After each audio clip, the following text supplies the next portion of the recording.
АИ холдингдин негиздөөчүсү Шаршенбек Абдикаримов УКМКнын мурдагы төрагасы Камчыбек Ташиевке кайрылды. Ал Ташиевдин калп дегенин жалганга чыгарып, бардыгын факт менен айтып жатканын белгиледи. Кызымдын Томми соода борбору алынып кетти. Уулдарымдын батирлери жана кеңселери алынып кетти. Натыйжада балдарым бир тыйынсыз калып, төлөбөгөндүгү үчүн окуудан чыгарылып, үйлөрүнө кетүүгө аргасыз болушту. Бул балдарымдын келечегин ажыраттыңыз.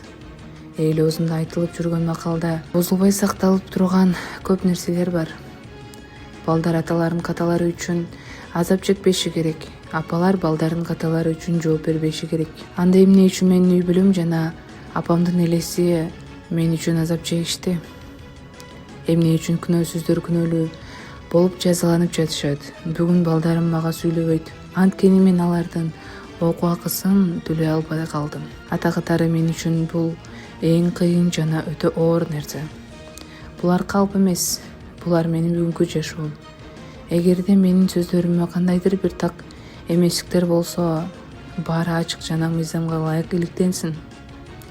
Урматтуу президентибиз буга чейин эле жооп берди. Тергөө башталды. Ал тургай баарына чыдадым жана 5 жыл бою эч нерсе айткан жокмун, унчукпадым, деп жазды социалдык тармактагы баракчасына.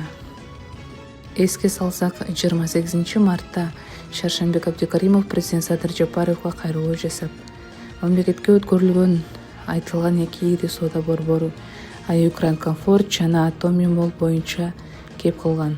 Анда ал Томми Молл Ташиевдин аялына байланышы бар адамдарга өтүп кеткенин айткан.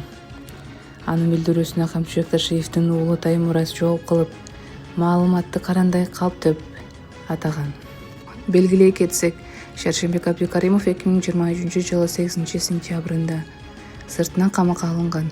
УКМКнын сентябрда Абдикаримовго таандык бир катар эри объектилери мамлекетке кайтарылганы маалымдалган. Былтыр ноябрда Камчыбек Ташиев атайын кызмат жетектеп турганда аны спирт ичимдиктерине болгон асиздик салыкты төлөбөй келген деп айыптаган. Жакында Абдикаримов Лондондо экени айтылып, кайрылуу кылган болчу.